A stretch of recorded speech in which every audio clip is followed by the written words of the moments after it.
Kahit na lumipas man ang panahon, kahit unti-unti nang dumadami ang puting buhok, kahit mas madalas nang sumasakit ang likod at tuhod, hindi ibig sabihin nun ay tapos na ang saya sa buhay.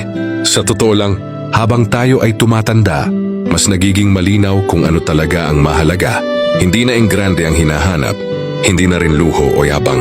Masaya na tayo sa simpleng umaga, yung gising na may katahimikan, may mainit na kape, at may araw na muling sisikat. Marami pa ring paraan para sumaya kahit tumatanda na. Una ay matutong magpasalamat. Sa bawat araw na nakakabangon ka pa, sa bawat hininga, sa bawat sandaling kasama mo pa ang mga mahal mo. Hindi lahat binigyan ng pagkakataong tumanda, kaya ang bawat araw ay biyaya. Pangalawa, pahalagahan ang maliliit na bagay. Masayang kwentuhan sa kapitbahay, yung ngiti ng apo, kahit yung simpleng ulam na sabay-sabay kinakain. Hindi man perpekto ang buhay, pero totoo. Ikatlo, huwag kalimutang alagaan ang sarili. Hindi para magpasikat, kundi para magpatuloy. Maglakad-lakad kahit saglit, kumain ng tama kung kaya. Huwag din kakalimutang magpahinga kapag ikaw ay pagod na. Hindi kahinaan ang magpahinga. Ito ay karunungan ng may edad.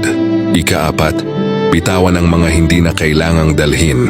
Yung galit sa puso na matagal nang tapos. Bigat ng loob na hindi na maaayos.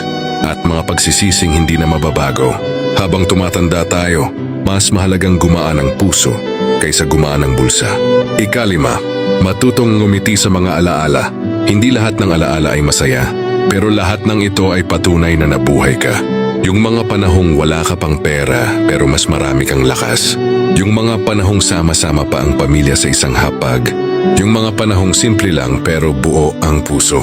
Hindi man na maibalik ang oras, pwede mo pa ring balikan ang pasasalamat. Ika-6, tanggapin na hindi mo na kailangang patunayan ang sarili mo. Hindi ka na nakikipag-unahan, hindi ka na nakikipagkompetensya. Kung anong kaya mo ngayon, sapat na iyon. Kung anong naabot mo, kahit maliit sa mata ng iba, malaki na iyon para sa pusong lumaban ng tahimik sa loob ng maraming taon. Sa ika-7, matuto tayong mamuhay ng dahan-dahan. Hindi kailangang laging nagmamadali. Pwede kang umupo, magmuni-muni, at pakinggan ang katahimikan. Sa katahimikan, doon mo maririnig ang totoong pasasalamat sa buhay.